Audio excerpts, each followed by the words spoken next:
Idiot Radio, taking it to the edge and back.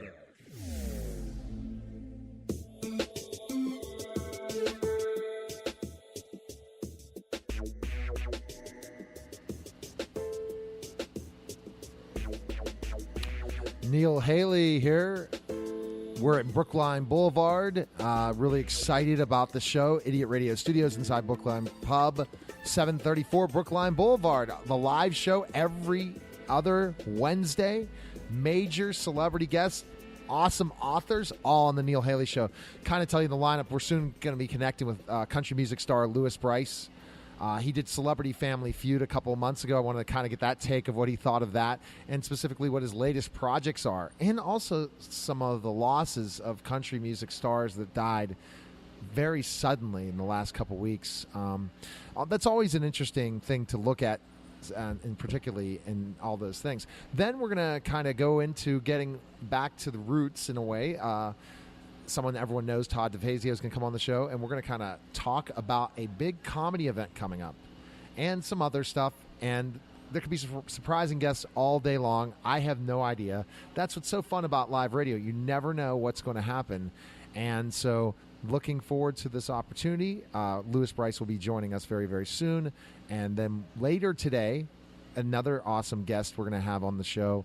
And as I'm trying to pull it up, and pull up on my phone, and the guest, we're going to have Allison King, and Allison has a great talking points to talk about her latest project. She appears in Baby Driver alongside some people, a lot of different projects for Allison King, celebrity Allison King. We're hoping for AGT. We're going to have an awesome Miami Book Fair author on the show today, so a lot of fun.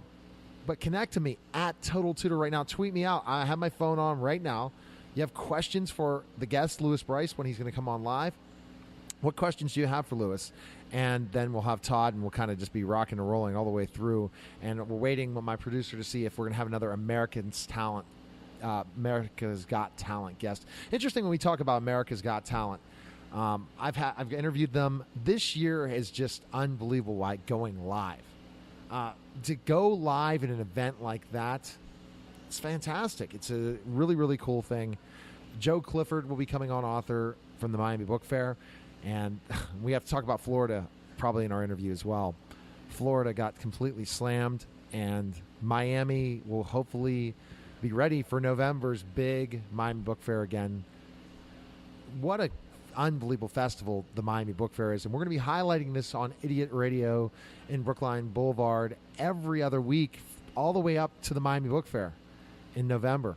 And it's the Super Bowl of books in so many ways, the Super Bowl of books. So looking forward to that conversation once we get Louis Bryce on the line.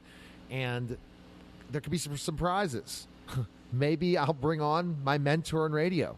Who knows? We never know what's going to happen on the Neil Haley Show live here on Idiot Radio. And you never know. So kind of looking at specifically enough, we love our Wednesday night show that we put on Idiot Radio. You got to just go ahead and stream and make sure you download the podcast. You can listen to, and you talk about listening to, an amazing, amazing celebrity guest. Very, very good. And Louis, are you on the line? I am on the line. How's it going? Fantastic. Excited to welcome to the program country music star Louis Bryce. Louis, thanks for calling. And how are you today? A beautiful day here in Pittsburgh. How is it where you're at? Oh, man, it's nice outside here today in Nashville. So it got a little rain left over from the hurricane or Irma up here. And had a good time last night. I'm doing a little event, a little release show for Key West last night in Nashville. Awesome. Fantastic. Now, Louis, you had the experience, that really, really cool experience of going on Celebrity Family Feud. Tell us about that one. I want to hear a little bit of how that experience was. Man, I'll tell you what, that was one of the coolest things. Getting a chance to meet Steve Harvey was awesome. He's a slick character. We had a really good time, man. We went out there as early this year when we filmed it, and just being out there with my cousins, and I don't really get to hang out a whole lot. Hearing some of their responses was just hilarious. Who was on it was a good time. Who was on your team, Louis, for Celebrity Family Feud? On Celebrity Family Feud, it was my brother, myself, my cousin Houston, my cousin Felicia, my cousin Jacob. Were you prepared for this, especially with your family members? That's got to be a challenging of what you never know what Steve Harvey's going to ask, right? And they're like, you have no clue at all what they're going to ask, but at the same time, you have no clue what people are going to say sometimes. That's the funny part. It sounds like the funny part, and Steve just goes with the flow, right? You never know what other thing he might add in when you show up, right? He's Steve, right? Oh, he's Steve. He's funny, man. He's really hilarious. Like in between takes, like he sits there and he talks to the crowd and gets them all amped up and stuff, and it's pretty much like a big comedy skit. But man, he's just smart. He plays with the flow of the audience, and it's a really, really cool experience. One of my cousins, he's a little bigger guy. One of the outtake. The boss paid him like $100 to say, "Man, I'm 360 pounds of raw stomping, blue steel, sex appeal." And who did you face in Celebrity Family Feud? When I got up there, I went up against Jared's wife, Miss Morgan, and she's a sweetheart. Like I know Jared Neiman for a while, and his family, few members of Morgan for a while, and it was intimidating. I tell you, and she actually beat me on the buzzer. And who won? Because I didn't get the chance to watch it. Who ended up winning the matchup? We ended up. Well, I tell you what, the Bryce family ended up winning. Oh, that must be awesome, right? And to win, yeah. It was really cool. Like I said, I think we ended up winning like a couple $1,000 that we all donated to our Folds of Honor. That's great, and you love doing charity work, don't you, Lewis? I really do, man. Like if there's an opportunity that I'm able to help somebody else out, through my business, through what I love to do, I'll take it anytime. When you were growing up, did you ever think you'd be a country music star? Was that something in your roots that you just felt this is going to be something you were going to do? Man, honestly, like I know, it's probably been about 7-8 years ago when I really made my decision, being like, this is what I'm supposed to do. This is what I'll be doing for the rest of my life.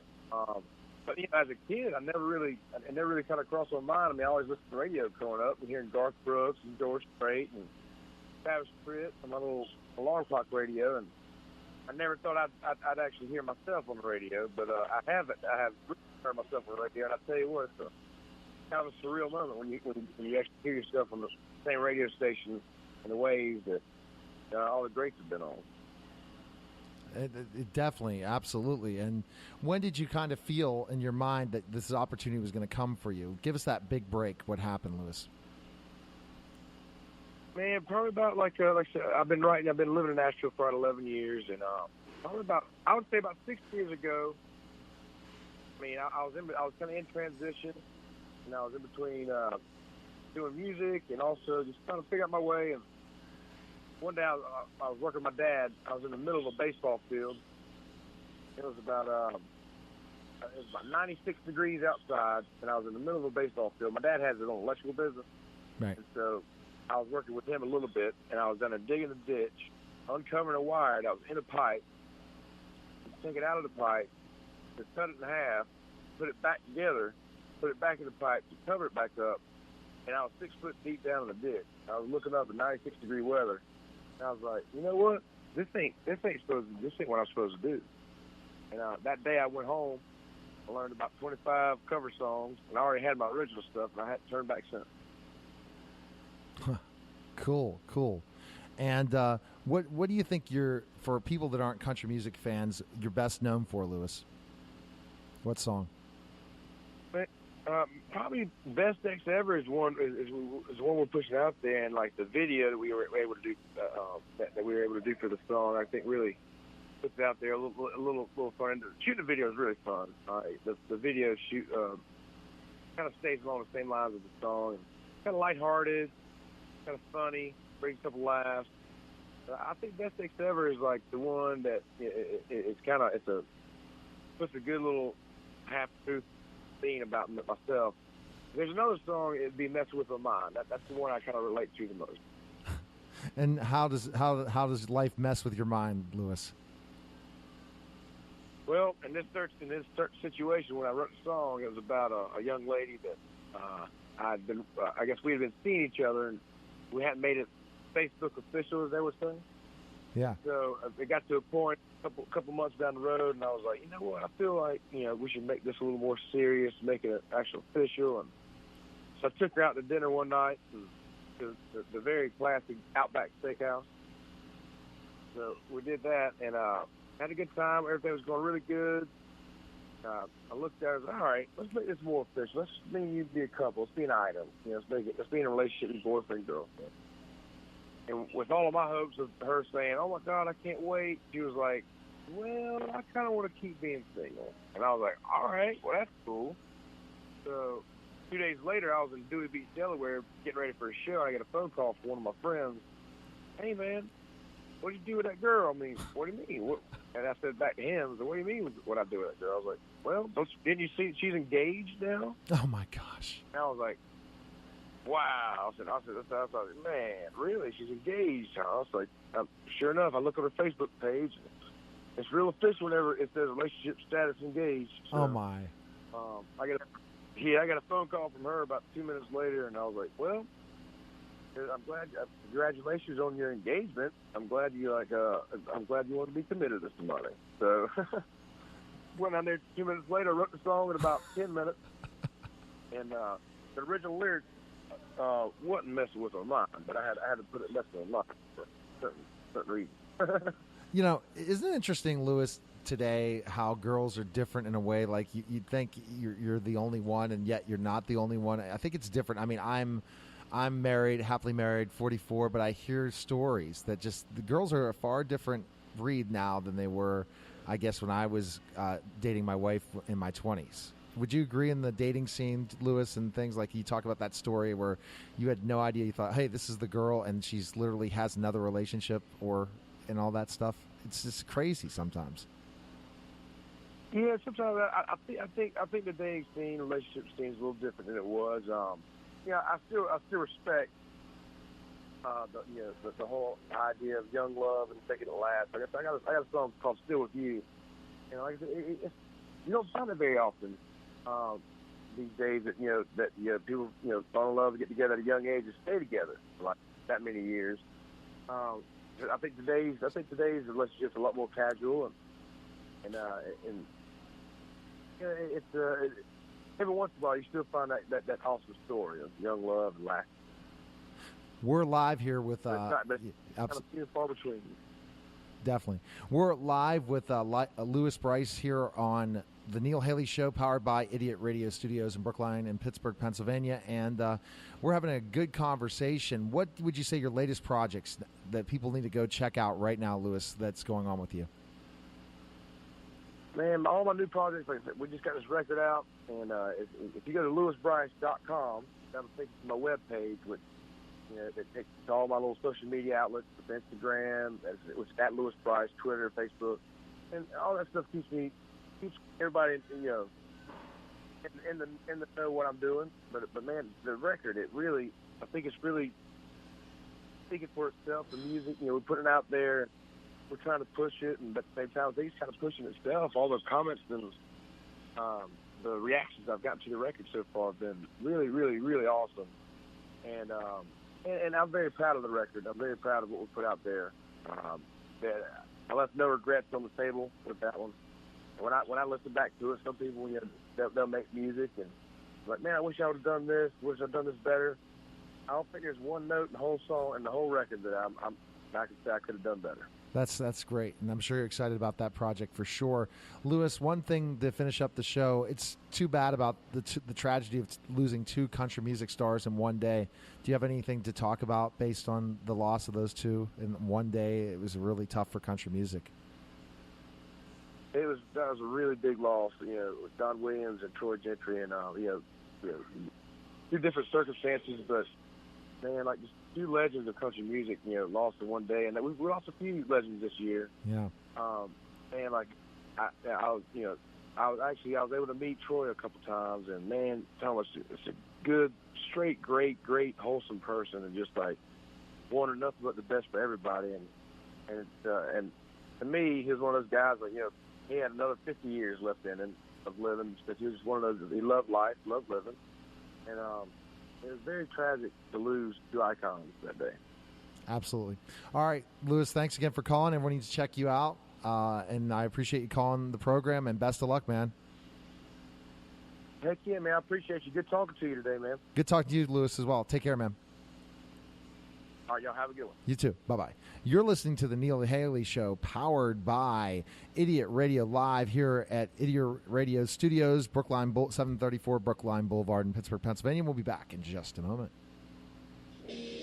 Saturday, September 30th at the Brookline Pub, 734 Brookline Boulevard. Idiot Radio presents Wolfie Comes Home stand-up comedy show featuring Brookline's own and the headliner of the evening, Matt Wolfhard. Scheduled to appear Michael Cohen, Jordan Moore, Tyler Ray Kendrick. Also, some of Matt's friends will be stopping by throughout the night. Show starts at 8 p.m. Tickets are just $10.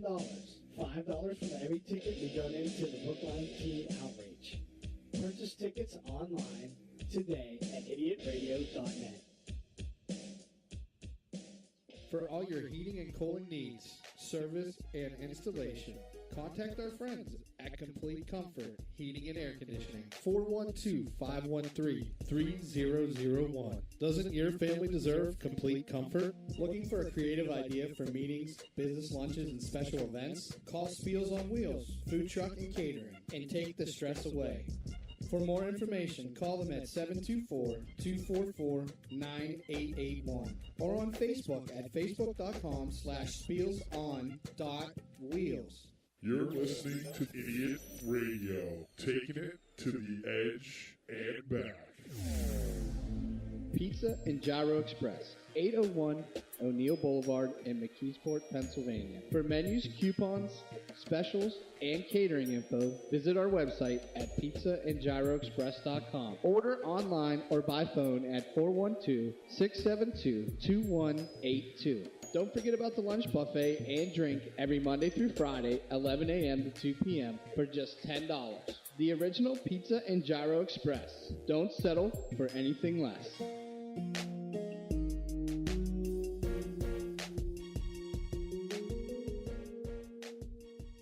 We're back here live at Brookline Boulevard at Brookline Pub in Pittsburgh, Pennsylvania, Neil Haley Show, and we're excited for my next guest, and this is going to be an interesting guest as well. I enjoyed the convo with Lewis Bryce. Great guy, and interesting story. Interesting story about relationships and how Lewis wants to say, we got to keep these relationships going, yet some people don't see the value in specific relationships. Well, the next guest I have on the program, probably everyone knows. For my nationally syndicated audience, maybe not. We just have mentioned him in passing, giving me these opportunities to be on the radio, but once my producer lets me know he is available to come on the line, and he is. Todd DeFazio. Todd, how are you, and how are things? Good. How are you, man? I'm doing fantastic, Todd, and I wanted to bring you on because you're doing some great things coming up. It's going to benefit people, and I wanted to learn more about your comedy show and everything. So tell us about it. Okay, well, this is an Idiot Radio event. It's taking place September 30th right here at the Brookline Pub. The address is 734 Brookline Boulevard. It's a comedy show fundraiser for the children of the Brookline Teen Outreach. Mm-hmm. We're calling the comedy show Wolfie Comes Home stand-up comedy show with the headliner Matt Wolfhard, formerly known as Buzz Nutley. He's a pretty big comedian in the local area. He did some runs in L.A. and New York. He frequents Bob and Tom. Okay. Did some stuff on Comedy Central. So for Pittsburgh, he's a pretty well-known comic, but he also grew up in the same neighborhood where this studio is. Oh, wow. So the goal for myself and Idiot Radio was to put a local, Brookline-driven show where we could, ingrain ourselves more into the community and help out. So the tickets for this event are $10, and $5 from every ticket sold will go to the Brookline Teen Outreach. So basically 50%. And if we do a sellout, here, which is about 100 people, 125 Right. people, I'll at least write a check for $500 to the outreach. Oh, which that's great. It's great. And then they're going to do raffles and silent auction and 50-50. And it's a pretty stacked lineup. So Matt's the headliner. We have the host of the event is Michael Cohen. Mm-hmm. We have Jordan Moore, and the feature is Tyler Ray Kendrick. And Matt is so well received in the area that he's bringing other comics. Oh, wow. He's bringing a good friend of Idiot Radio, Ty Mack. He's a legend. He's been on Def Comedy Jam. Oh, wow. And so, but he's from Pittsburgh, and he's going to make an appearance at the show. He was actually the first guest at Idiot Radio in the Double D show. So Okay. He's become good friends with us over the years, and so a lot of people are coming out to help us with this event, which is huge. Well, I think that's fantastic, and with the outreach and everything. How did you learn about that Brookline Teen Outreach? Tell us. Well, with the studio being here, and I try to get involved in all the Facebook groups and try to work with, when they have different events for the area, I try to at least acknowledge it or do some kind of representation for Idiot Radio. And so I just seen it on a message board. They were talking about it on Brookline United, and I did my research on it, and I actually am going to teach a podcasting radio class for the kids there. Yeah, so it's there's more than one reason. I want to. We've gotten so much love in this area from Brookline. We've been in this area probably our whole adult life. Wow. Mm-hmm. And so I wanted to just give back and do something. And the kids are going to do a broadcast live here at the Brookline Pub. They're going to do a live broadcast for their final project of the 6-week course. That's awesome. That's tremendous. Yeah, for sure. And learning that process. So kind of going into the comics and things like that. How did you get started in comedy, Todd? It's an interesting story. I'm not so much a comedian. When we started the Double D show, I started at B94 and 100.7 Star in Pittsburgh, working under Bubba and JR and Shelly, and I just started with radio. I was just doing silly, the TV show Jackass type stunts. Right. And I just started out doing that was my way in the door. It kind of made up from a lack of experience and talent at the time. So I was like the pincushion. I did silly, human dartboard stunts and got thrown down steps. I think at one time I sat on a grill with no. I just did whatever I could do to get myself in the door. And then when I got in the door, it was my. So I'm more on the radio side versus the comedy side. And my show, the Double D Show, which is heard here at Idiot Radio as well, we showcase all the comedians from Pittsburgh. That's how we bring them in like a format like Howard Stern or Opie and Anthony, where their show is based on the comedians in the city, and they're obviously in New York, but but there's a lot of talent here, a lot of great funny guys that if they were in New York, they'd probably have TV shows, movies. Really? Yeah, HBO specials. They would be. So we're just trying to bring more people to to be aware of what kind of talent is here in Pittsburgh. And Todd, I guess when you think about specifically enough comedy in general, you talked about the talent here. How can you are probably the one that's trying to bring this back, right? Because there's only a couple venues here in Pittsburgh to really do comedy. Comedy's at a huge boom right now. Yeah, and so these guys are always promoting. It's probably at the peak of its because comedy was almost dead a few years ago. Stand-up comedy, as we know it, was almost dead a few years back. If you remember, in Pittsburgh, they had the Funny Bone and the Improv, and then now it's just the Improv. But now, if you really did your homework, you could find comedy shows every day of the week. There's a comedy between open mics and fundraisers, and there's a few companies that are well known that promote shows. Slapsticks Productions is a guy we work with by the name of David Kay, and he he brings that improv and funny bone atmosphere to. He has a venue basically on every corner of the city. So like he has one in Cranberry, he has one in Upper St. Clair by the South Hills Village. He has one in the Rochester Ice Garden. He does. So he has different rooms. He has a room in White Oak. So he brings all that improv, national artists. He actually did one with Screech not that long ago. Really? From Saved by the Bell, Dustin Diamond. So it was it's at a boom right now. So I'm kind of like reaping the benefits of it because these guys always have something to promote. They're always wanting to come in and be on the show, and we showcase them. We try to treat them like they would be treated if they went to the Howard Stern show or Opie and Anthony, something like that. And it's working. It's a good format, and we enjoy it. Right. And what do you think from interviewing all these comedians it takes to be a comedian? If people are listening, like what types of skill sets do you think in ways of learning how to be a comic? For somebody that is getting started, I would suggest go to open mics. Okay. Go to open mics, and there's multiple open mics in Pittsburgh right now. I'd say go to the City Paper. That's where they have them. Also, the Improv does a open mic. I think it's one Wednesday a month. They do an open mic hosted by T. Robe, which is a good friend of Idiot Radio and the show.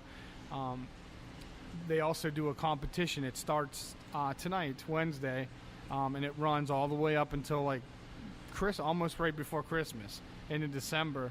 And it'll be it's a competition, and then the winner gets Best Comic in Pittsburgh, which I think they win money. I think they win I think it's like $1,000, and then they also get to feature for national touring artists. So it's a cool opportunity. Samantha Bentley won it last year.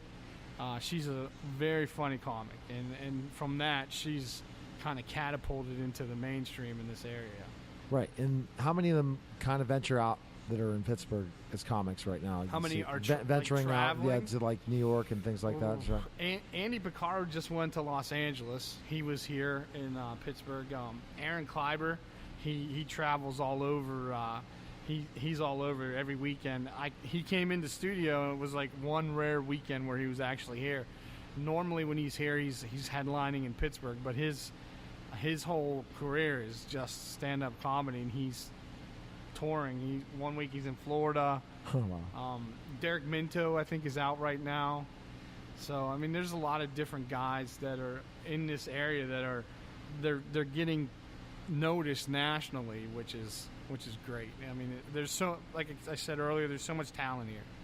Definitely seems like there's a lot of talent. Again, we're talking to Todd Vazio of Idiot Radio, and we're talking about the big event coming up at Brookline Boulevard. What day again? It's September 30th at the Brookline Pub, 734 Brookline Boulevard. The event's called Wolfie Comes Home Stand-Up Comedy Show. It's going to be hosted by Michael Cohen. Jordan Moore will be here. The feature is Tyler Ray Kendrick. Our buddy Ty Mack, well-known veteran comic, will be here. He's been heard on Def Comedy Jam and Comic View on BET, and he's really well-known. He's an older guy, so he's had the ups and downs in the business, and he's kind of on a resurgence. He's closing out that improv comedy show this week, tonight at the Improv, so that's an awesome thing for him. I'm really happy.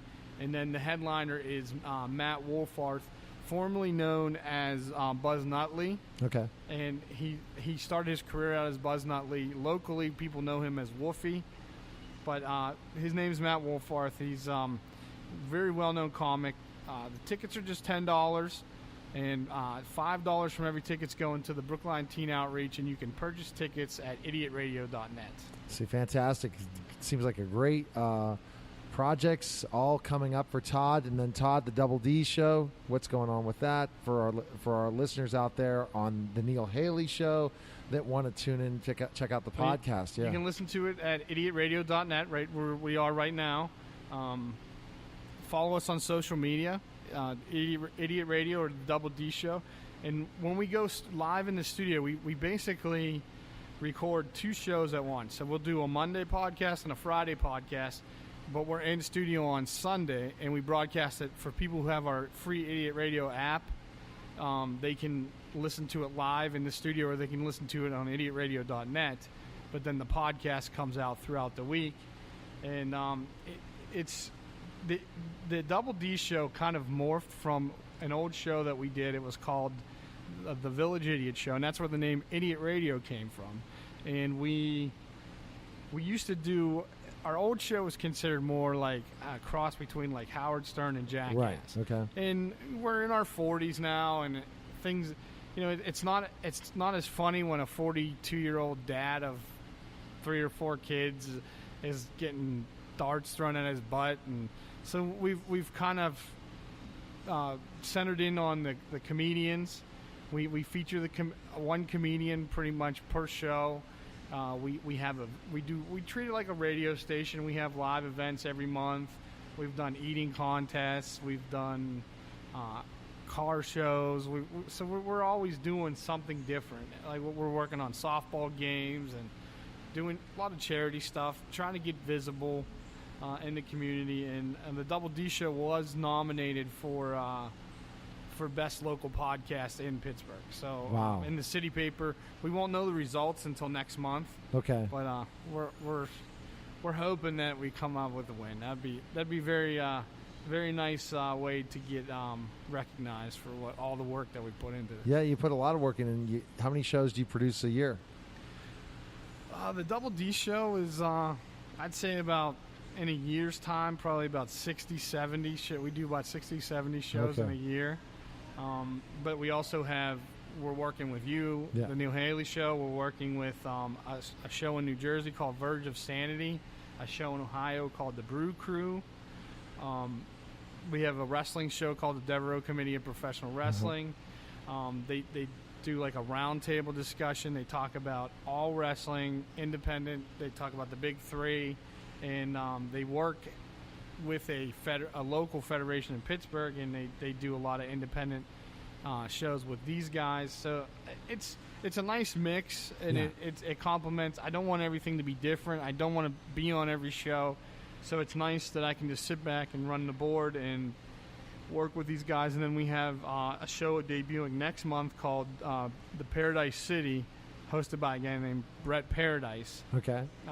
He's kind of like the craziest guy that you would probably know growing up, and he's done professional wrestling. He's just crazy. He's interned at Y108 and 100.7.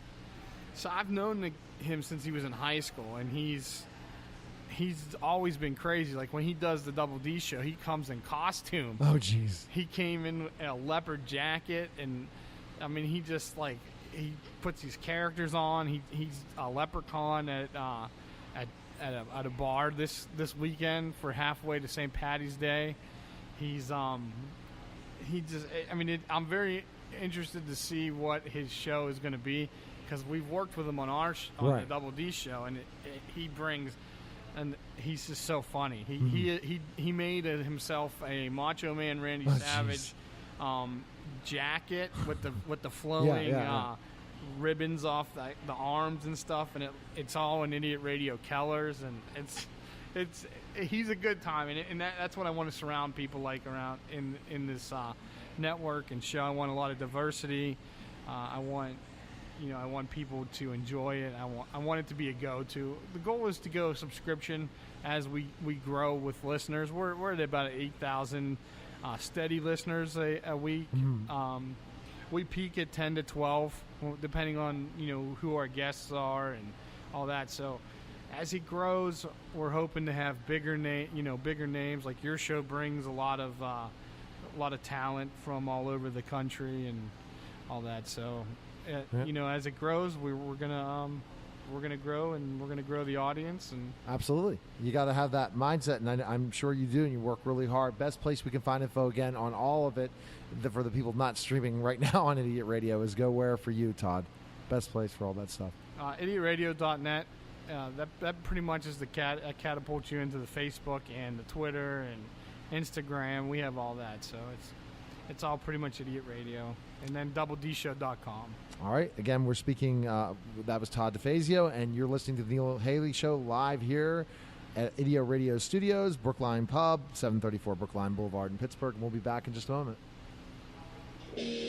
Saturday, September 30th at the Brookline Pub, 734 Brookline Boulevard. Idiot Radio presents Wolfie Comes Home stand-up comedy show featuring Brookline's own and the headliner of the evening, Matt Wolfhard. Scheduled to appear Michael Cohen, Jordan Moore, Tyler Ray Kendrick. Also, some of Matt's friends will be stopping by throughout the night. Show starts at 8 p.m. Tickets are just $10. $5 from every ticket we donate to the Brookline Teen Outreach. Purchase tickets online today at idiotradio.net. Energy Angel Solution, Alternative Healing Services. Do you need some relaxation in your life? Is your mind feeling sluggish? Does your body hurt? Have you been feeling off balanced and just not centered lately? Energy Angel Solutions LLC offers healing that considers the energy of the whole person, body, mind, and energy for optimal health and wellness. For more information, visit our website at energyangelsolutions.com. Idiot Radio, taking it to the edge and back.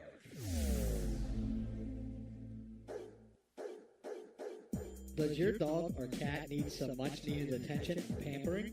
Money Paws, full grooming salon for dogs and cats, featuring full-service dog and cat grooming, bath and brush, haircuts, nails, ears, teeth, and rear-end cleanup. All done with extra love and attention. It's Muddy Paws. Schedule an appointment today at 412-207-8250. For all your heating and cooling needs, service, and installation, contact our friends at Complete Comfort Heating and Air Conditioning. 412-513-3001. Doesn't your family deserve complete comfort? We're back here live at Idiot Radio Studios, Brookline Boulevard, at the Brookline Pub, and I'm Neil Haley Show, and we're going to have our next guest coming on the line soon. It was interesting to talk to Todd and catch up with him. I met him from wrestling with Aaron Lester, and it would be funny if the great Devereaux committee, Stefan Devereaux, would come on the show. We could have a reminisce and talk about specific things, and we'll see what happens with our guest coming up, Joe Clifford. Joe's going to have some interesting things to talk about for sure in his latest books and everything. Joe, just to kind of give you the background on Joe Clifford, author, American author. He's written books, New York Times bestselling author, just a really, really interesting guy. And we'll go from there. Is he on the line? So, hello? Yes, my first Miami Book Fair author, Joe Clifford. Joe, thanks for calling. And Joe, I guess it's kind of been a crazy turmoil time in Florida. We really have to think of them for sure, and give them as much promotion as possible. A lot of fun down there. Yeah, Joe, are you in Florida, by the way? No, I'll be down there for the book fair. Yeah. I actually live in the East Bay of San Francisco. Oh, San Francisco, but I went to grad school down there. Oh, okay, yeah. You're definitely thinking for the Florida people right now, aren't you? I have a lot of friends that went to grad school. We had a lot of my professors, the people that taught me how to write. They got me my writing career down there. So yes, especially now. Well, what I want to kind of go into, because we have a little bit of time, Joe, is basically how you became a writer, an author. Kind of break down for us that journey that you decided, hey, I'm going to write books and stuff. Tell us about that.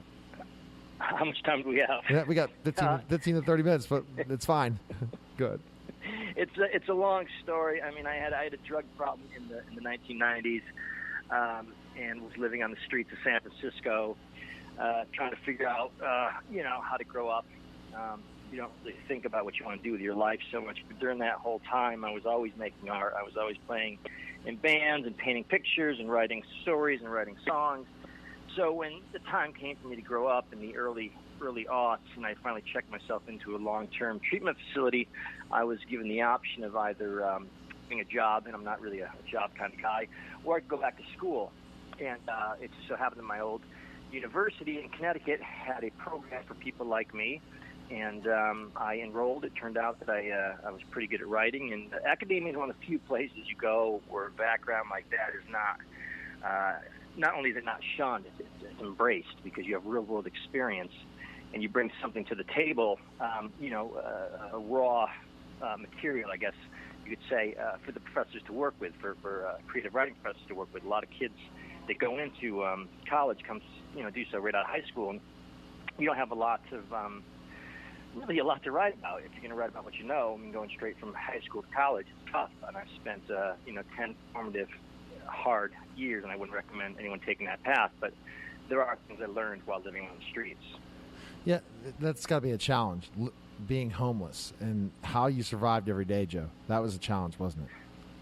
Well, I mean, yeah, it's one of those things when you're a kid, it's nothing quite, you see something on the side of the road and you have to question why they're there, and, you can get a pat answer or maybe a little more humanitarian answer, but the bottom line still is people make bad choices, they make bad decisions, and a lot of that's true. Obviously, what I chose to do with my life wasn't, a great career path.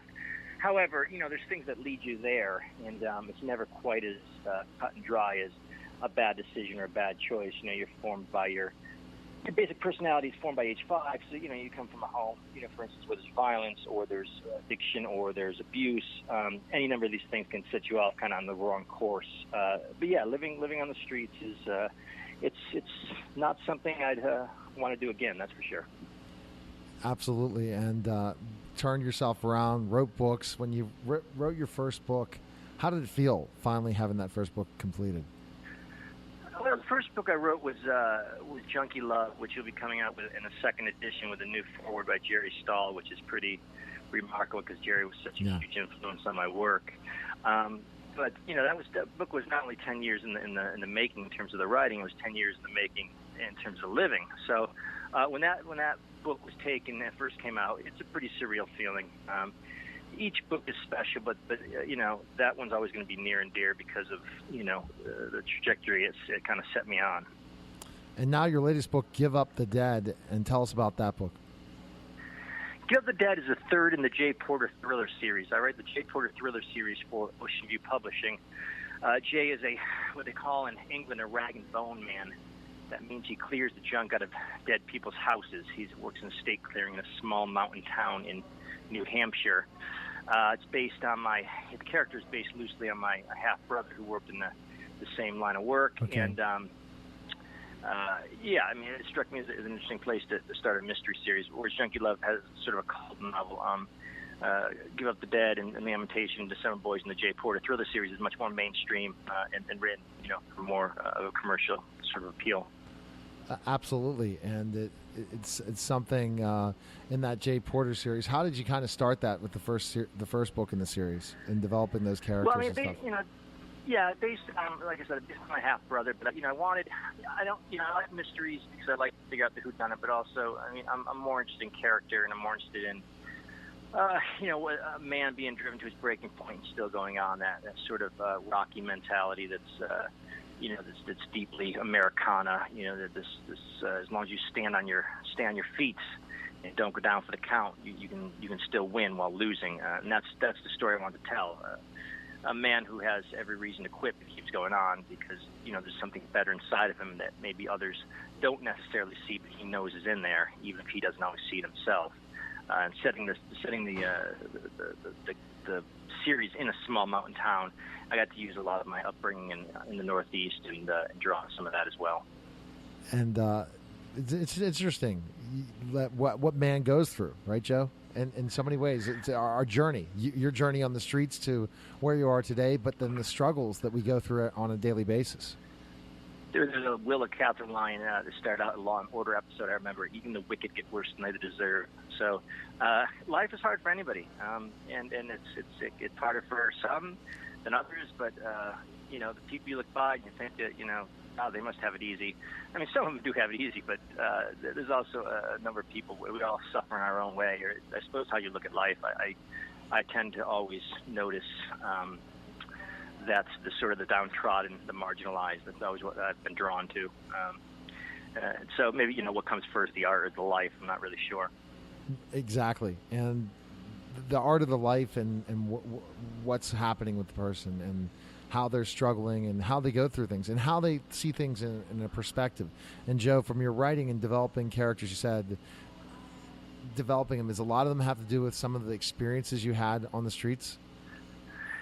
Yeah, I mean, I decided to write the Jay Porter thriller series from the point of view of the straight man as opposed to the point of the view of the addict. There are addicts in the story. There are alcoholics, but I wanted to tell the story of the guy on the other side, or at least the guy who only drinks beer, the guy who only takes prescription pills, the legal, upstanding citizen.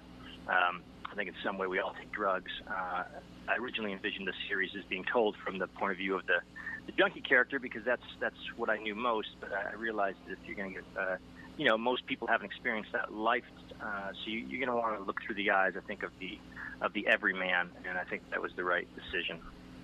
In the eyes of the everyman, and this everyman goes through a lot of struggles in this series. It sounds like.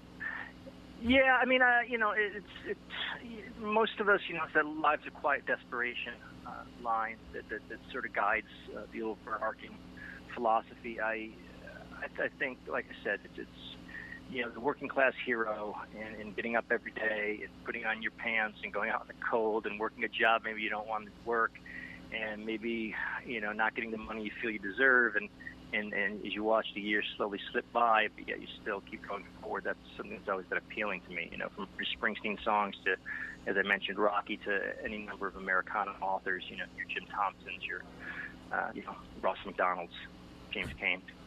Exactly. How excited are you to going to the Miami Book Fair? I know you've been a few times. It's a great experience, isn't it, to go there and connect? It's always a thrill to go back. I get to see, Lynn Bear and Les Sandiford and Jim Hall sometimes, and all the people I went to grad school with, and now are emerging published authors themselves, guys like Mike Creedon and Hector Duarte, and it's nice to have been a part of a school that is so, a lot of MFA programs don't want you to write genre. Right. And not only did FIU allow you to write genre, they openly encouraged it.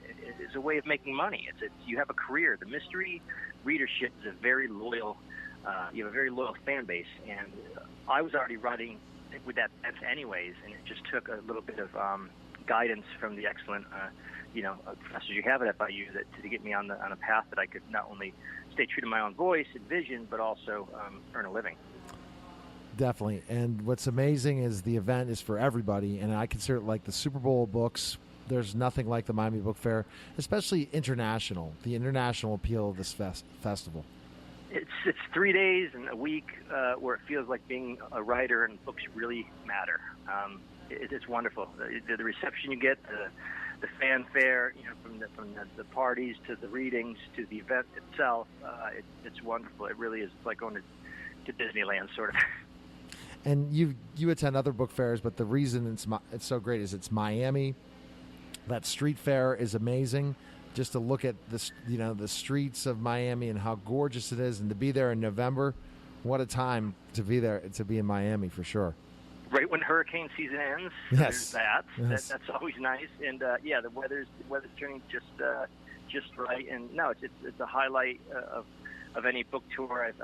With a 5-book series, of course, I have a book coming out every year for a while, and I always make sure that our publishing team contacts the Miami Book Fair to get in there, because it's one of my favorite parts of releasing a book. And it's going to be November 12th to 19th. The Street Festival, again, is 17th to 19th. We'll be live at the Miami Book Fair on 18th and 19th of November. Not there. I wish in Miami. Maybe I'm still talking to Eric Remmel to see if we're going to be in Miami. It's not set up yet. And again, I can't get to Eric because Florida is pretty much, there's no power anywhere in Florida. So, no. I was emailing Lisa, and I said, I guess Lisa has no power. She really jumped on it so that I was at least able to start the series of great authors in the Miami Book Fair. Joe, where's the best place we can find information on you, purchase your book, and learn more about you? Where can we go? www.joeclifford.com. You can find me in any of your fine local resellers, certainly Books in Coral Gables. Mitch Kaplan's fantastic store can get you my work, and any of your online outlets from Barnes & Noble to Amazon to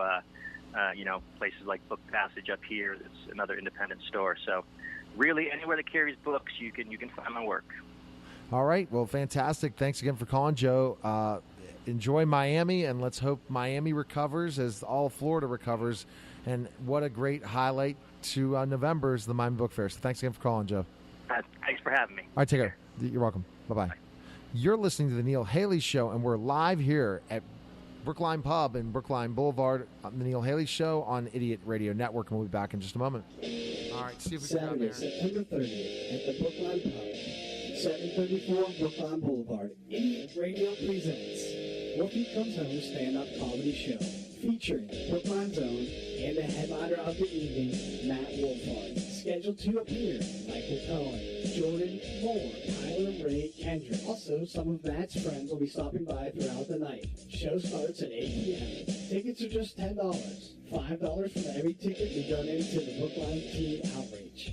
Purchase tickets online today at idiotradio.net. You're listening to Idiot Radio, taking it to the edge and back. Looking for a creative idea for meetings, business lunches, and special events? Call Spiels on Wheels, food truck and catering, and take the stress away.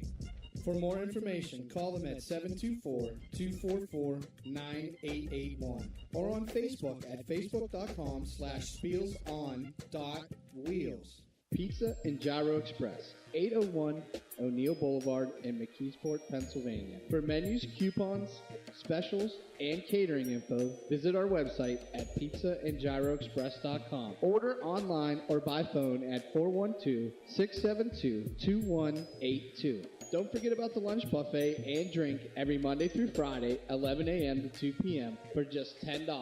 The original Pizza and Gyro Express. Don't settle for anything less. Does your dog or cat need some much-needed attention and pampering? Money Paws, full grooming salon for dogs and cats, featuring full-service dog and cat grooming, bath and brush, haircuts, nails, ears, teeth, and rear-end cleanup. All done with extra love and attention. It's Muddy Paws. Schedule an appointment today at 412-207-8250.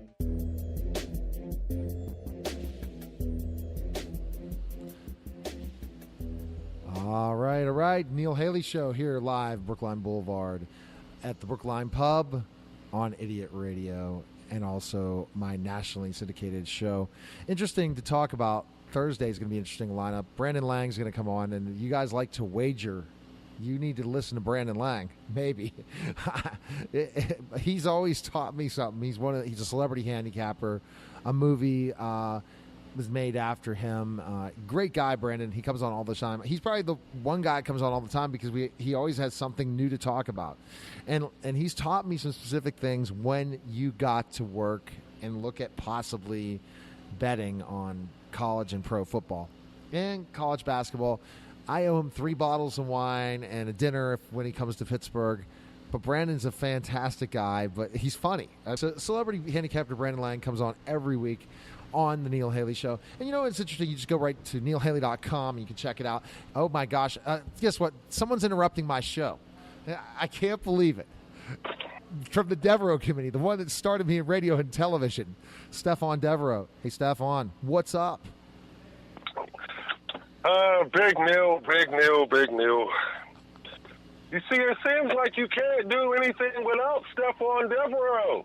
Well, actually, you can, but I'm just here to make sure that you know that I got your back. And I'm just trying to figure out when are you going to have me on the show? Hey, I had to.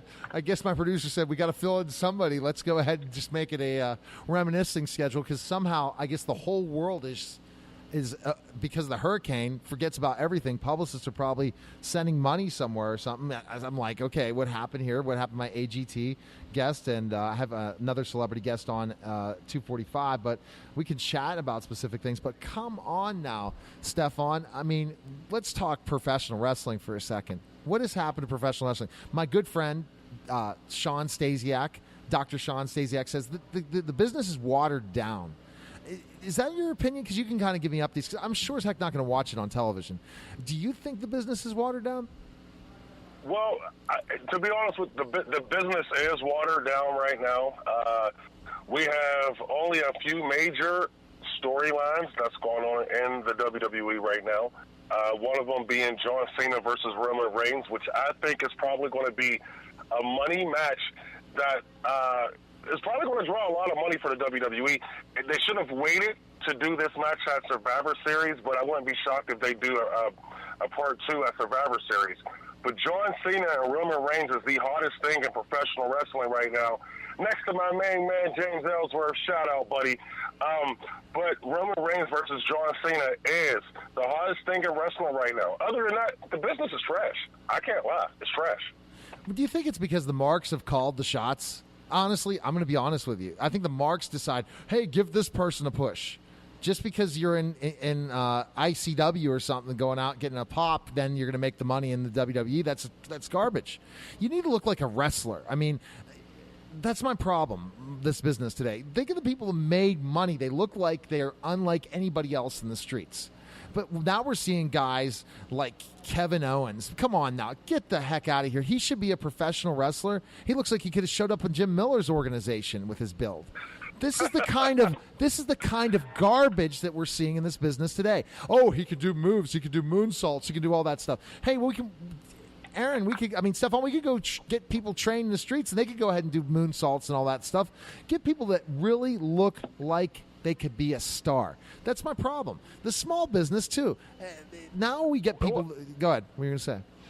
Well, no, the problem, and I absolutely 100% agree with you. And see, that's the problem that they do kind of have is, let's take a guy like Roman Reigns. He's a third-generation superstar, if I'm correct. He looks like a goddamn Greek goddess, or a Greek god, excuse me, not the goddess part, but he looks like a Greek god. The guy has everything. He just can't talk on a microphone, and the fans destroy him. John Cena, same thing. He has the body, he has the look, but the fans, they don't want to see it. They rather see their indie darlings, like a Kevin Owens, become a superstar on the roster so they could cheer him forever. But we got guys down at NXT who just came up, Bobby Roode. And he's on the SmackDown roster, if I remember correctly. Bobby Roode is the future, in my opinion. He is the future of professional wrestling because he can talk, he can work. The guy, he has the look. You know, he has the look. And, the gimmick that's backing him up, it seems like they put some money behind him. But to be honest with you, he was doing that in TNA. Right. And it seems like a lot of those guys who are stars right now in the WWE were stars on the indie scene and stars in TNA. So it kind of goes to your point. It goes back to what you were saying about the fans dictating what's going on television and what's not. Exactly. And the people like the Nino Mattis of the world or the different goofball mark sheet idiots that thought this is what draws money. Honestly, I don't think that Hulk Hogan and Andre the Giant could draw any money in the business now. If they could, but they wouldn't ever allow that kind of match to be a headliner because they couldn't do all those crazy moves. But ultimately, those two men were so gigantic that it was that they sell out an arena of 100,000 people, and people could say, is Andre going to be body slammed? But Andre would go and get jobbed out by James Ellsworth in this kind of business that we're in today. And that's the kind of garbage that's out there, honestly. And I'll shoot on every wrestler in this business that's saying the bottom line is if you don't look like you can walk in and look different than everybody else, you shouldn't be pushed. Who's that big guy that's pretty good, but again, they killed Brock Lesnar off. What the heck did they have that goofball?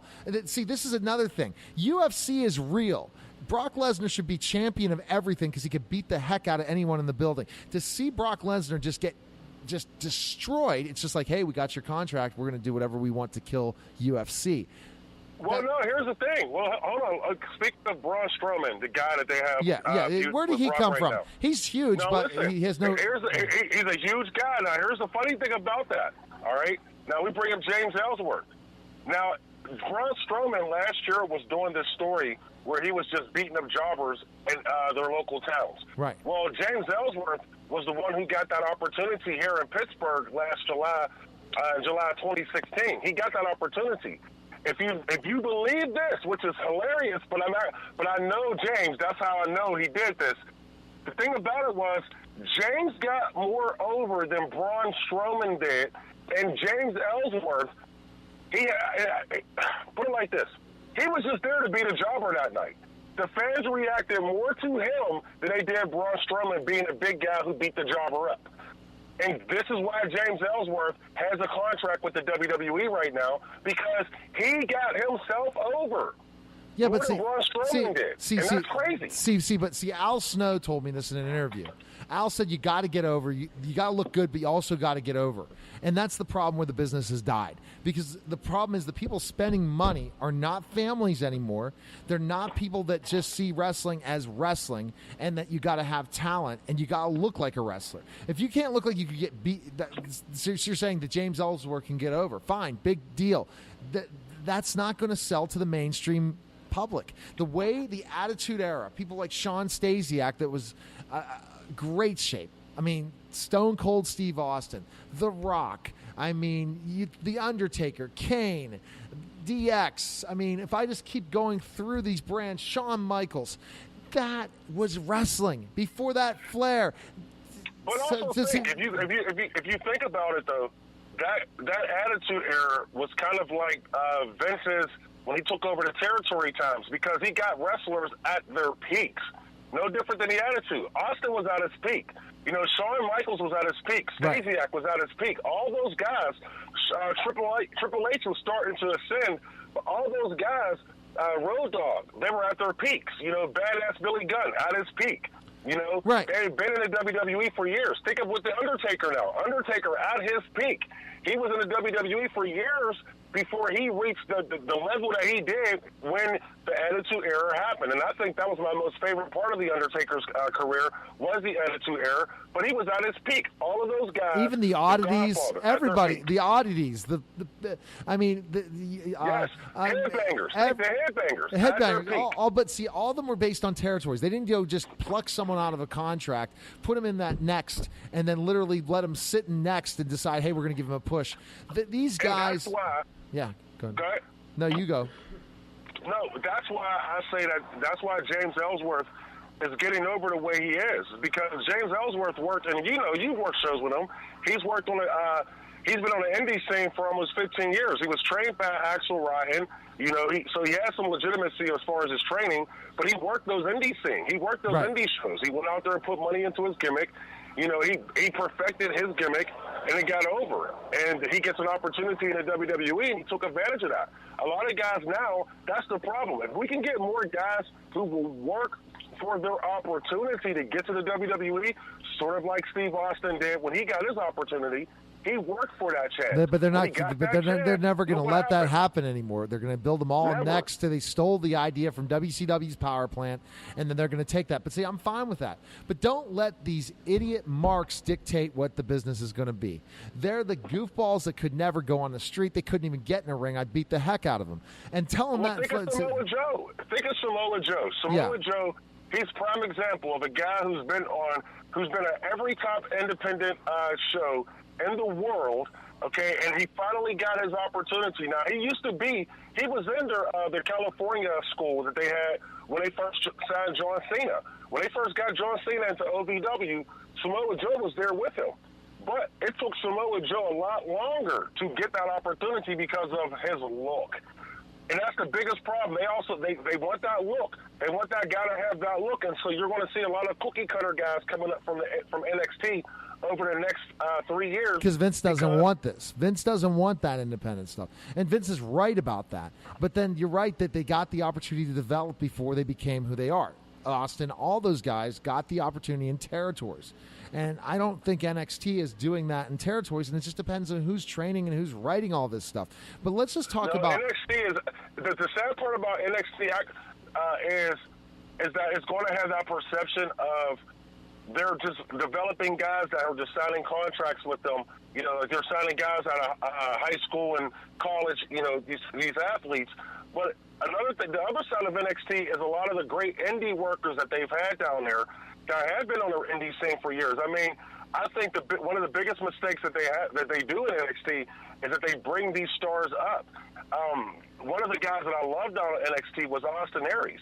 He did well down there, and they brought him up to the main roster, and less than a year later, he's gone. Yeah, But if and he had I stayed in interviewed NXT, I Austin. think it would've been better. And Austin was a big star in TNA and then ROH before. And let's kind of go away from WWE in a second and just look at what the future of pro wrestling brings. And I love ROH. I'm not saying it's a bad product or a bad situation. They wrestle, and that's a good thing that I like. And they do have big guys as well, but they don't have any type of, in my opinion, the dictating of the crowd or the idiots that are in the audience. If we really had the marks that were the dumb marks watching wrestling like the days before, and the good guy versus the bad guy are really getting people over compared to just choosing and picking, well, that person did a great moonsault in this 15-move thing, then we're going to cheer, and that's the only thing we're going to cheer for. What the heck is that?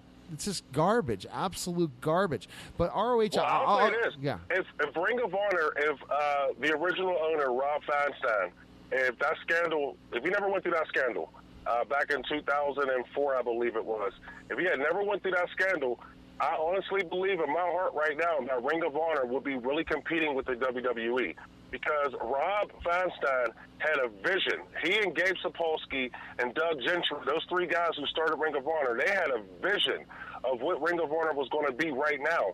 And that vision, none of those guys who went to the WWE, CM Punk, Samoa Joe, Austin Aries, none of those guys who were the staples of Ring of Honor during the early days, they would have never have went to the WWE if Rob had never got in trouble. Because Rob, that vision that he had was he was going to beat the WWE one day, and he actually had an opportunity to, because his shows, he was putting on great shows. If he had never got in trouble, Ring of Honor, it would be a lot further than what it is right now, because I think that right now they're holding Ring of Honor back for some unknown reason, and the longer they hold it back, the harder it's going to be for them to ever catch up to what Vince McMahon is doing. Because somebody is going to beat Vince McMahon. I hate the promoters who say that Vince will never be beat. Somebody will beat Vince McMahon. It's just which one of the promoters is actually going to have the guts to go and challenge these guys. Because it's going to take somebody. Paul Heyman did it, but then he got bought out by Vince. With Eric Bischoff. No one's beating Vince. No one beating Vince till Vince dies. And and now because he has NXT could be still ranked as high as ROH, honestly. But the thing that you really have to look at is if the marks are calling the shots, it's going to be a watered-down product. You need to look at specifically enough developing characters and developing storylines and not letting the marks jump in and say, well, that guy can't work. Well, he'll learn to work if you give him the opportunity. So do you think even The Rock would have gotten over like he got over in the Attitude Generation if he came out today? No. The fans would boo him. That's the honest-to-God truth. Because they boo him. They boo him. They'd boo Stone Cold, too, because that was a different time. That was taking some of the ECW stuff. I don't know. I don't think they would have booed Stone Cold because Stone Cold, you got to remember, Stone Cold came up during a time where the territories were today's indies. He was down in that world-class, in that global territory for a minute. So, I mean, he always had the respect of the fans. It's no different than AJ Styles. I didn't think AJ Styles, when he got to the WWE, I didn't think he was going to work. I didn't think it was going to work. But when he got there, it was all those fans who had loved AJ all of those years who was happy to finally see him get his opportunity. And it was no different than Steve Austin. I think what made people upset about Steve Austin when he first got to New York was that they had put him in a terrible gimmick and had Ted DiBiase talking for him. Right. Okay. Now, it didn't work. Now, it didn't work, but if they didn't do that, then it would have never happened. All right. So we're going to have Stephon Devereaux on a little bit more. One more segment, about 10 minutes before celebrity Allison King comes on.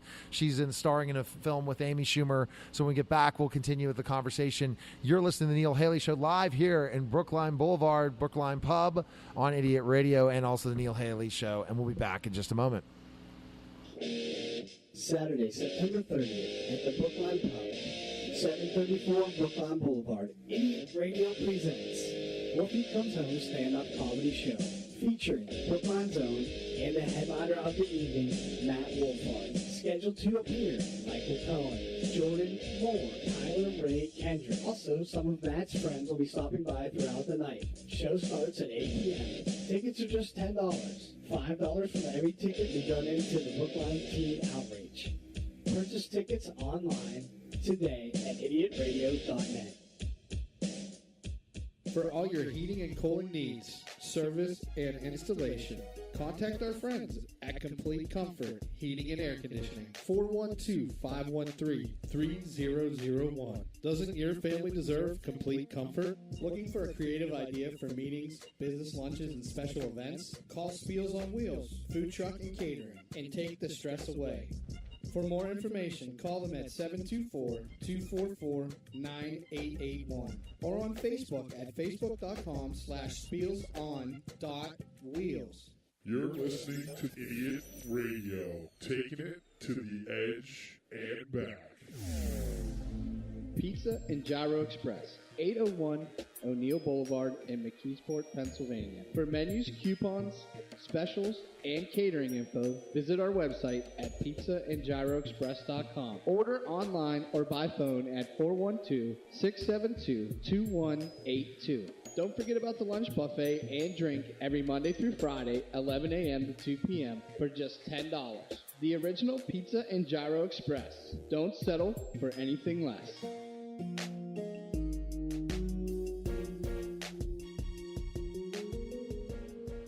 We're back here at the Neil Haley Show, or it's Wrestle Time, or the Devereaux Committee, whatever we want to talk about. It's reminiscing time with Stefan Devereaux, who was my mentor in so many ways.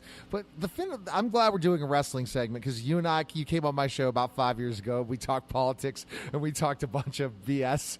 But this is good talking wrestling because I don't watch it, but I talk to people like Sean Stasiak all the time that are just absolutely disappointed about the brand. Let's go to the independent scene, what Vince McMahon has done to the independent scene. He's literally killed it in certain aspects because, you have some guys that look like they could be wrestlers, Aaron. Then you got a lot of guys that just can't be wrestlers. And the people that were in the audience when I was wrestling and how Bubba and I were drawing big houses down at WrestlePlex, you got to agree with me, Aaron. You would have a big push. You have the nice build that could get a big push on the indie circuit right now. Yeah, I'm 6'3". I weigh about 200 pounds now, so I could be a champion in half the company. But see, here's the thing, though. On the indie circuit, there's a bunch of talent out there. There's a bunch of good guys. The company that I work for primarily is called UWF, and the champion they got down there is incredible. But he's a guy, who comes from the old school mentality of working every week and trying to work 5 shows a week type mentality. A lot of the indie guys today don't do that, because Vince has killed that idea of more shows is better. He's got that. A lot of the guys now today have the less show is better mentality because, well, first and foremost, they want to get paid. And number 2, which is understandable, guys deserve to get paid. But number 2, I think that these guys are just spoiled. There's a lot of spoiled guys. I could get into what's going on and the stuff that I'm dealing with, as far as spoiled wrestlers. But I think that's another big issue in the business today is we have spoiled wrestlers. And I wish I grew up about 10, 15 years before when I jumped into the business. I wish 10 and 15 years before because literally I would have got my butt kicked by Lex Luger. I would have got my butt kicked by Brunzell. I would have got my butt kicked by Sid, all these guys because they wouldn't tell it's real and they beat the heck out of you. Then you get in the independent circuit, you build your lumps in big territories before Vince McMahon, and literally I would have made millions. But yeah, you would have made millions. But see, the business nowadays, they pluck someone like my size, and there's a guy in WWE that's consider he's a giant, but heck, I was bigger than him in my prime, and he's getting pushed. I forget who the heck he is, like 6'11", 6'10", whatever. But the thing that we're talking about in these independent circuits that I'm going to shoot on is the fact that the people that were in the audience watching me are the ones that used to pay the money, and that's why they don't come. They're wrestling in the wrestling ring, and I will never call out different and the promoters and the problem with the independent scene, Vince has plucked a lot of talent out that could have been really, really good talent in a lot of indie circuits. As I remember when I was booking shows for you out in Homewood, we brought a unbelievable card on a show, and we could just pick up the phone and call, and they all look like wrestlers. Well, see, that's I go, and one of the philosophies that you use to book great talent was that you went to schools. You went to reputable schools, let's say Al Snow's, the Body Slammers. Right. And you would get these type of guys that would come in here and do shows for us. But guys don't do that no more. No. You know, they don't go to the reputable schools to find new talent, to see who's coming up next, and they don't do that no more. They go on YouTube, and they find out who does the best flip, and then those are the guys that they book, you know? And that's the problem with the promoters now. But there's still some good promoters down there. Like, I got a friend, Dan, who's running shows, actually Maryland Championship Wrestling. Okay. His cards are forever stacked with the best talent in the business. And I'm talking about on the indie scene, the best talent that you would ever see. And the Maryland Championship Wrestling's been going for since you were wrestling. So you should, this guy's still doing it. There's guys that are out there who are doing it the right way. But it's so saturated with guys who are not. Guys who do 2 shows and call themselves promoters, and you never hear from them again. Exactly. You know? It's ridiculous, and that's where we're going in the business today, Aaron. And that's the thing. I mean, Stefan. So you gave me my start, and somehow I came back into the radio scene and the television scene, and you taught me to break out of the camera and not be this big dumb goof that the Burt Prentice organization and all these different guys and things. But I look back to the business today, and it makes me sad. And we didn't bring up Mick Foley. Yeah, he didn't look like he could be a wrestler, but he was trained by Dominic DeNucci. The guy could work, and he was the only one that would do crazy things. And he was very athletic as well. Kevin Owens could be the same thing, but the difference is that Kevin Owens didn't have a gimmick. He didn't have a gimmick. He has no gimmick at all. That's the thing. We're missing the gimmick. True. You are absolutely the gimmick. Right. You got to have a gimmick, yeah. I like Kevin Owens. I've been a fan of his since he came up to the main roster. But you're absolutely right. There's no reason to like or to dislike this guy.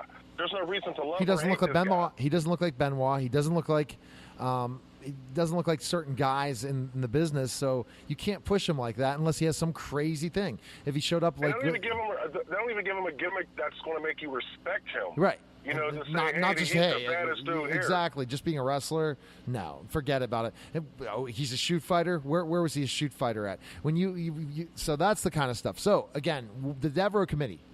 We tune in. When can we tune into the Devereaux Committee on Idiot Radio for our nationally syndicated audience? When can we go? Well, we're off again this week because I'm still celebrating my past victory on Friday night.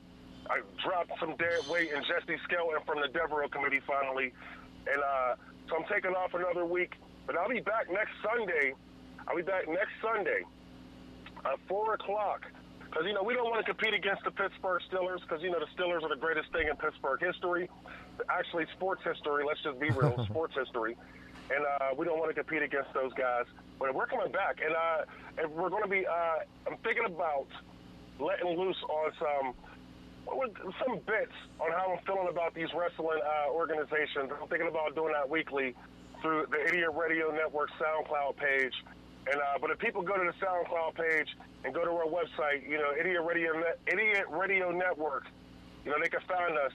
And they'll know that we got some great programming here. I mean, all right. hey, Yeah, definitely do. You, Double D Show, my man Brett Paradise is coming aboard. I can't wait, man. Well, all right. It was great reminiscing with you, Stefan. Take care, man, and we'll talk soon. You too. Thanks, Neil. All right, bye-bye. Our next guest coming on is Allison King, and she's starring in a great film with Amy Schumer, and she has a lot of interesting projects. I want to learn about her and all the different things, and that'll finish up our show today. And then in 2 weeks, we'll be back again with some I'm Book Fair authors and some other interesting guests. Probably an hour, not 2 hours. I'm glad I had the chance to fill in and talk to Aaron and Stefan and Todd and all these different things. All right, so my producer does say we do have Allison King on the line. Let's make sure we do have Allison. Allison, are you on the line? Yes, I am. Hi, Allison. How are you? I'm good. How are you? Fantastic. Celebrity Alice King is with us, and you're going to talk about a few different projects you've had. But first, let's kind of jump into the thing that you're highly anticipated award season buzzworthy film. Thank you for your service. Tell us about how that project started and how you got involved in it. Well, I came to it like most actors do, through an audition from my agent. And when I saw what the project was, I was instantly super excited because I had read The Good Soldiers, which was the first book in the series.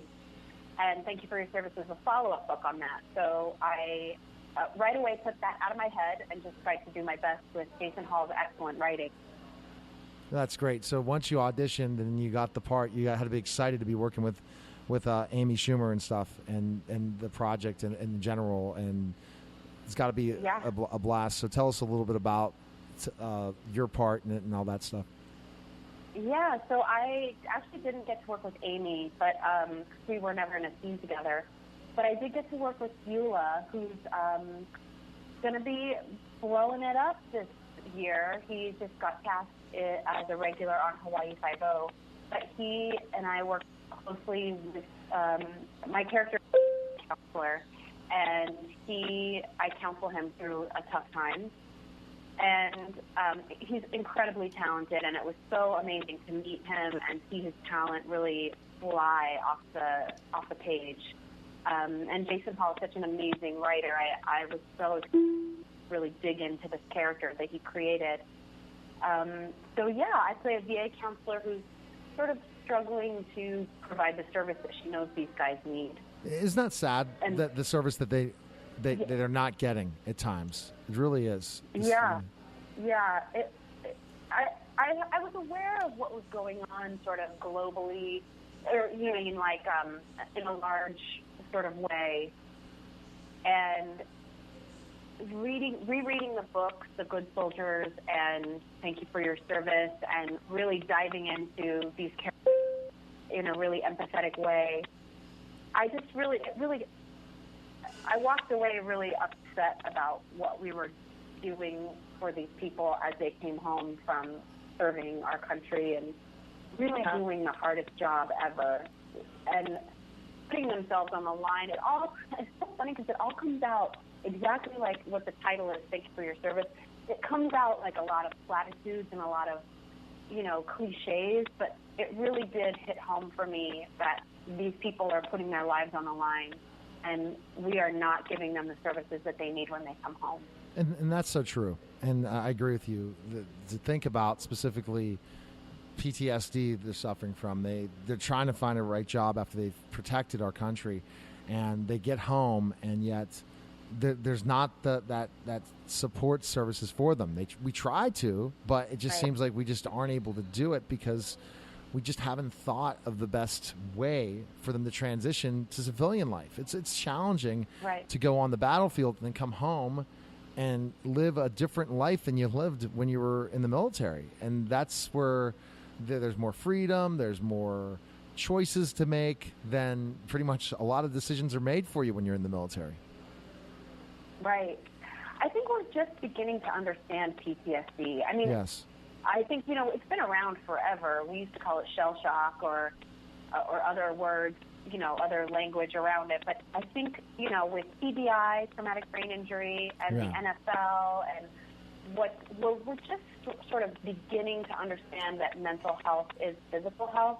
Yes. And I think it's really interesting that, we sort of expect people to get up and shake it off. And in a lot of cases, that really is not a viable option. And we're sort of treating it with drug therapies, and it's really not what is needed in this moment for these men. And there's also this machismo, and there's this idea that if you can't, shake it off, then you're not strong enough or you're not man enough. This kind of toxic masculinity. And I just think it's really interesting that we're really beginning to take it as its own thing that needs its own protocol. And I think that's wonderful. Mental health is something we need to address in this country with much money. It's an area from drug abuse to alcoholism, anything involving the mental health brain and the decisions we're making. We're not serving that need. And we're finally learning about PTSD. We're learning about brain injuries through football and sports and different things. Mm-hmm. But we're missing the boat that we have to really identify it before it's too late. And that's the Yeah. sad stories of people with PTSD or any types of addictions. We're just not finding them help, and at times it's too late. They commit suicide, right? Just really sad. Right. It is really sad. And they've already given so much. Yeah. And then to have them come home and feel that their only option and their only way out, their only relief is suicide is just it's awful. Desperately heartbreaking. Yeah. And to see who's done that, very, very sad.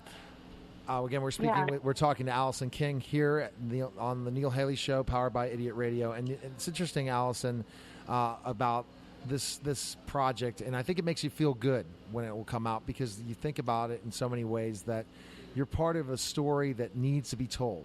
And that's great when you have a project like that. Yeah, I have to tell you, when I got the audition, I so loved working on this character, and I really felt like Jason Hall really dug into something that was unsaid. What I love about this project is I love war movies. I mean, I love Saving Private Ryan, and I love the Thin Red Line, and I love war movies because I love what they mean. And at the same time, I'd never seen a movie where it was about the unseen side, the other side, when they come home and you see the families that have been waiting for them to come home. And you see them struggle with this new man or this new woman, this new partner that comes home and isn't the same person that they were when they left. I can't imagine feeling that sort of disconnect with my partner. Yeah. So I have to say, I wanted this job so bad, so desperately, and when I got it, I was just like, I just want to tell this story of this woman as well as I can, and I hope that the families who see this feel their story reflected back to them, because I think that's the most powerful part of storytelling is when you as an audience member go in and you see yourself reflected back, and you get that kind of catharsis, and you feel seen and heard. And I hope these families feel seen and heard. Absolutely. And also you appeared in Baby Driver. Tell us a little bit about that project. Yeah, it's been a super fun summer. Everybody's seeing a movie that they love, and I love being in a movie that people love and enjoy and see multiple times in the theater. I loved working with Edgar Wright and Bill Pope, the cinematographer. They were such a great people to work with on set. Ansel Elgort is just like a lovely, generous human being, such a sweet guy. And it was super fun. I got to be in part of a little piece of an action sequence, which I've never done before, and rolling around in the dirt behind a bush one day. Really fun. Awesome. Where's the best place we can find information on you, Allison, and learn more about you? And everyone needs, again, check out. Thank you for your service and different things. Where's the best place we can go? Yeah, my Instagram handle is Allison G. King, ALLISON G. King, King. And you can find me on Twitter at Allison King. I'm much more active on Instagram, I have to say, though. Yeah, because you get more interaction. It's tough to keep on Twitter all the time because you do get interaction, but it's so immediate when you post a picture on Instagram, isn't it? It's like... Yeah, and Twitter is so fast. I feel like I almost can't keep up with it. It's like a full-time job. You gotta be tweeting at least 10 times a day. At least Instagram, just post a couple pictures a day, and it'll stay alive and go. And Instagram is the wave of the future, from what I'm hearing. Instagram's about to really dominate the social media ends, from what I've been hearing from lots of people. All right, well, thanks again for calling, Allison. All right, good talking to you, and thanks for coming on the show. Thanks for having me. It was a great time. Take care. Thanks. Okay. Bye. Bye-bye. You're listening to the Neil Haley Show, live here as we're getting ready to say goodbye. Thanks for coming on the show, and take care, everyone, and we'll see you in 2 weeks. Take care. I'm gonna go